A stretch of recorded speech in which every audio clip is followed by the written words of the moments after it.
Jones Manuel teve a sua conta com 1 milhão de seguidores e projeção para alcançar 1,5 milhão até o final de setembro, excluída pela Meta e sem nenhuma explicação.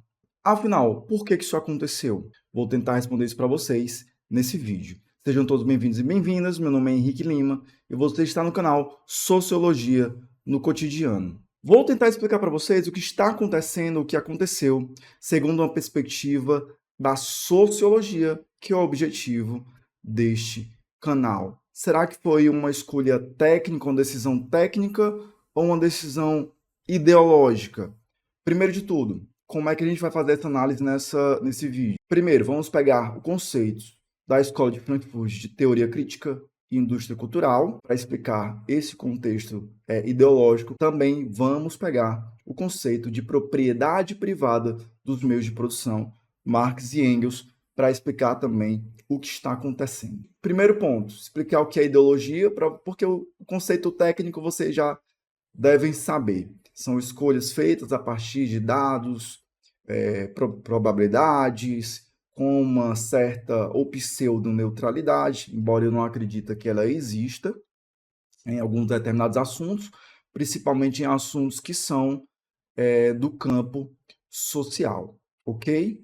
Ideologia, segundo Marx e Engels, é tudo aquilo que oculta ou esconde ou mascara a realidade concreta de uma determinada sociedade. É quando a gente, a partir do senso comum, acredita que as coisas são assim mesmo. Por exemplo, a pessoa está em situação de rua porque ela escolheu estar na rua. Será mesmo que ela escolheu estar na rua? Ou será se ela tivesse um emprego digno, com salário digno, como diz o Diese? Eu não vou nem no salário do Diese, mas se ela ganhasse lá seus R$ 4, seus 4.000 no mês, tivesse onde morar, o que comer, uma vida de qualidade, será que ela teria escolhido estar na rua? Ou escolhido a vida do crime, como eu fiz no meu vídeo anterior. Caso você não tenha visto, vá lá, dá uma chegada no vídeo, onde eu vou fazer esse debate sobre a juventude e o perfil do crime, essas escolhas feitas por eles. E aí, como é que a gente desmascara esse senso comum, essa ideologia no sentido marxista da palavra?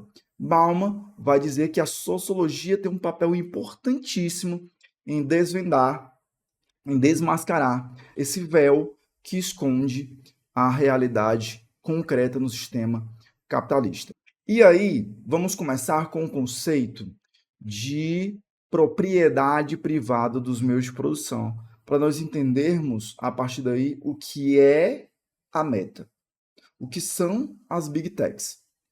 Então, vamos lá. Propriedade privada dos meios de produção não é o seu carro, não é o seu Celta, o seu Creta, a sua BMW, a sua moto, o seu videogame, o seu computador, o seu carro ou seus discos de vinil caríssimos.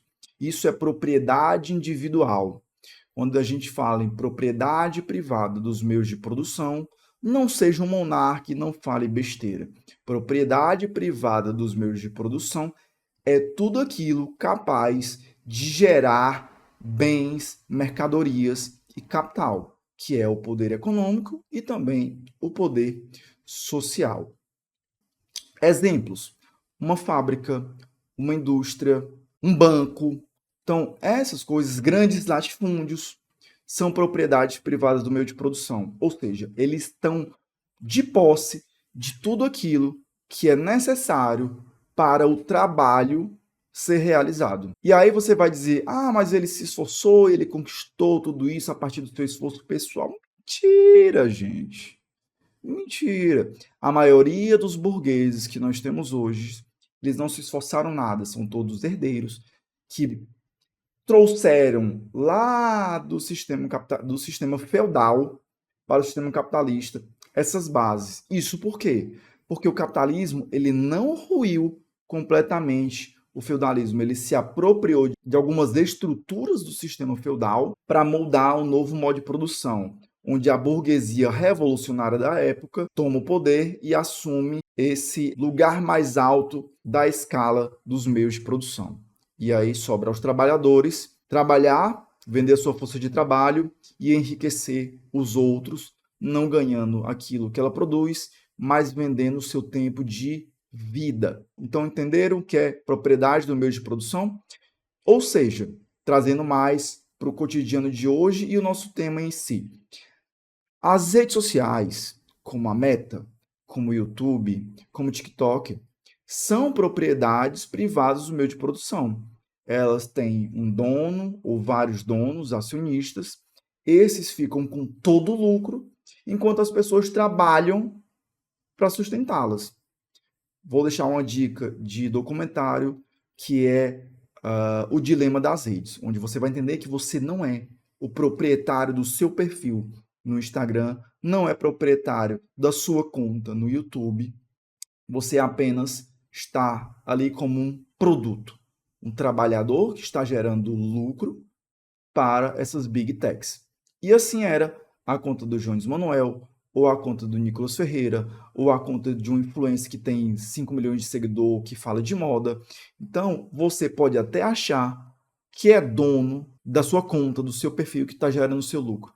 Mas no dia que essa Big Tech resolver fechar e encerrar a sua conta, ela pode fazer sem nenhum prejuízo a ela, certo? Então, você é apenas uma ferramenta do burguês. E aí é muito interessante que isso acontece, como eu já expliquei, após ele alcançar 1 milhão de seguidores, após um debate gigantesco contra 20 conservadores, e às vésperas de um debate com um candidato da direita, Fernando Holliday, onde eu tenho certeza que ele vai ser amassado. Eu vi alguns argumentos de alguns trabalhadores, infelizmente, adoradores de bilionário, que disseram o seguinte: ah, é muito bem feito. Eu não sei o que comunista quer fazer na rede social, critica tanto o capitalismo e fica se utilizando dele. Sim, meu querido mancebo. A gente vai usar o que se só tem rede social do sistema capitalista, quando ela poderia ser de toda a classe trabalhadora? Isso faz parte das contradições permitidas pelo sistema capitalista, para dar justamente essa falsa impressão, esse véu que existe ali uma meritocracia e uma liberdade de expressão das pessoas serem quem elas são. Só que não há de fato isso. Então é por isso que comunistas podem usar a internet. É por isso que comunistas podem ter iPhone. Porque comunista não faz voto de pobreza. Quem faz voto de pobreza é religioso. E o capitalismo, quando quer ver você na miséria, ele faz o voto de pobreza por você. Ok? Então não há nada de errado em utilizar as redes sociais. Agora vamos pegar o conceito da escola de Frankfurt para entendermos ainda mais as questões que estão por trás desse banimento. O que é a escola de Frankfurt? A escola de Frankfurt foi um movimento que acontece entre 1920 e 1950 de alemães como Theodor Adorno, Max Horkheimer, Walter Benjamin, Habermas, que começam a pensar a sociedade a partir de uma outra perspectiva, fazer críticas ao sistema capitalista e, principalmente, críticas àquele modelo que estava ali instaurado. Lembro aos senhores e às senhoras que 1920 estão saindo ali da Primeira Guerra Mundial, da Revolução Russa, aí temos ali o fortalecimento nesse período da União Soviética, nós vamos ter também, durante esse período, a Segunda Guerra Mundial, onde há uma perseguição massiva aos judeus, e os pensadores da escola de Frankfurt eram judeus e alemães. Alguns deles foram mortos pelo regime nazista e outros foram pedir asilo nos Estados Unidos. E aí, antes que você me pergunte, para você não confundir, como aconteceu com alguns alunos meus, e está tudo bem não saber, como é que ele pode ser judeu e alemão? Porque judeu é uma etnia, alemão é uma nacionalidade. É mais ou menos como se eu tivesse um Yanomami, um indígena brasileiro, os povos originários no Brasil, e isso faz com que eles não sejam brasileiros? Não. eles são da etnia X e pertencem à nacionalidade brasileira. Ficou claro? Espero que sim. Voltemos ao assunto. Dentro da escola de Frankfurt, nós vamos ter o que é chamado teoria crítica. E o que é essa teoria crítica? É justamente essa crítica ao sistema capitalista que eu falei, mas pegando por base as ideias iluministas e as ideias positivistas, que pregavam o quê? O liberalismo, que nasce a partir desses movimentos da Revolução Francesa, onde haveria ali a liberdade, a igualdade, a fraternidade.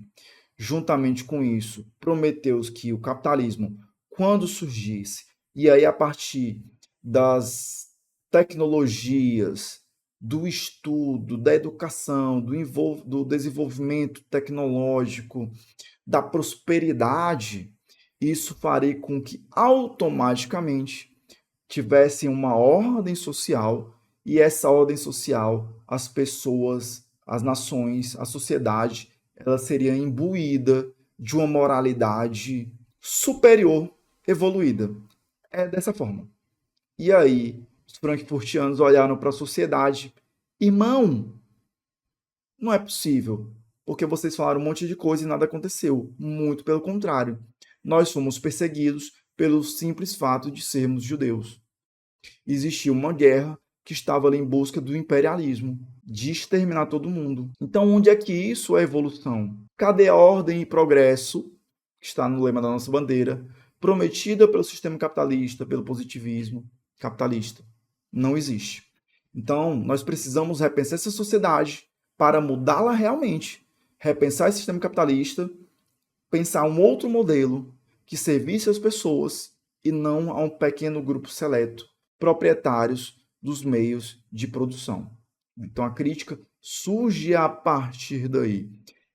Juntamente com isso, Theodor Adorno e Max Horkheimer vão pensar um outro conceito para ajudar a entender essa sociedade e fazer uma releitura do marxismo, que estava ali vigente. E aí o que eles pensaram? Ora, alguns marxistas acham que é suficiente explicar tudo o que acontece a partir da economia. Só que eles entenderam que somente pelo poder econômico não era possível controlar as massas, fazer as massas ficarem mais mansas, mais calmas, que aceitassem aquele sistema sem reclamar ou até mesmo que se eles entendessem que é um sistema ruim, mas não haveria o que fazer. Realismo capitalista. Qual era esse conceito que não estava sendo pensado naquela época? Era o conceito da cultura. Eles entenderam que a cultura era uma forte ferramenta de controle social. E aí eles vão pensar o conceito de indústria cultural. Você vai pegar essa cultura ou essas culturas, vai transformar ela em mercadorias, vai esvaziar ela de sentido, não vai ter mais reflexão a partir da cultura, você vai massificar, produzir em grande escala, tornar aquilo comum e sem nenhum propósito. Então você controla a sociedade de consumo e iguala, homogeneiza as culturas, transformando em uma só. As pessoas vão perder as suas liberdades, as suas identidades. Então fica mais fácil de controlar as massas. Então a cultura é um mecanismo do sistema capitalista de controle social, juntamente, obviamente, com a economia, certo? Porque economia, o poder econômico, é poder político, se transforma em poder econômico, se transforma em poder político, e aí fica esse ciclo vicioso para todo sempre. E aí você vai perguntar, Henrique, o que isso tem a ver com a exclusão do Jones, da conta do Instagram do Jones Manuel? Tudo. Porque se eu sou proprietário de uma rede social e a rede social ela é capaz de criar, manter e transformar culturas através de mídia, propaganda, arte, futebol. Então, eu posso fazer com que aquela rede social, com que aquele algoritmo, ele trabalhe para mim, para manter o meu poder. Então, qualquer ameaça real da hegemonia do sistema capitalista ou das big techs, da indústria cultural das big techs, elas serão controladas, elas serão removidas, elas serão censuradas. Então, a ideia de liberdade de expressão pregada pelas Big Techs é uma ideia falsa, que só funciona em determinados momentos em que eles querem. É uma liberdade de expressão seletiva. Show? E aqui sem nenhum julgamento sobre liberdade de expressão.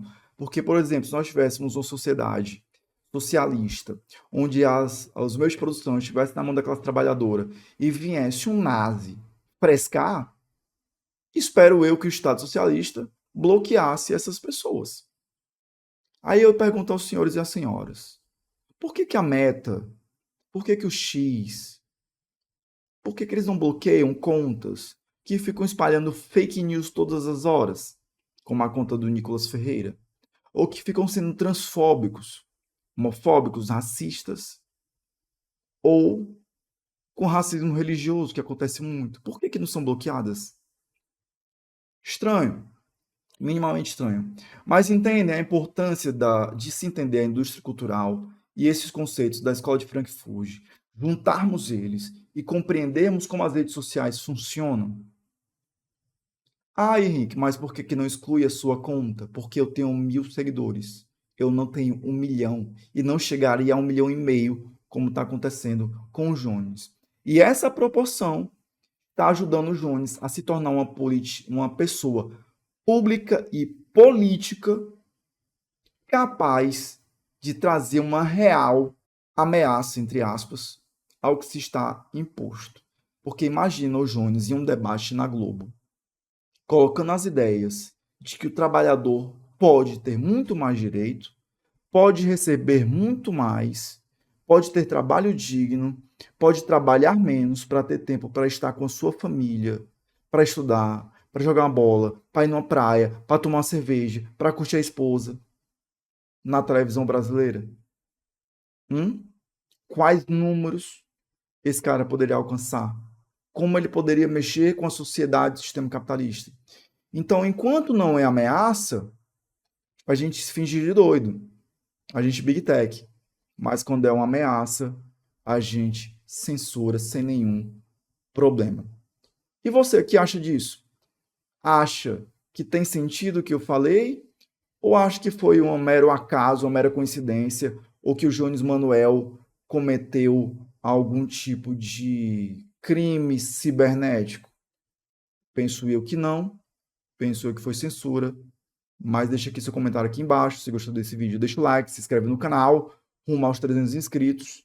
E é isso. Valeu, falou, fui!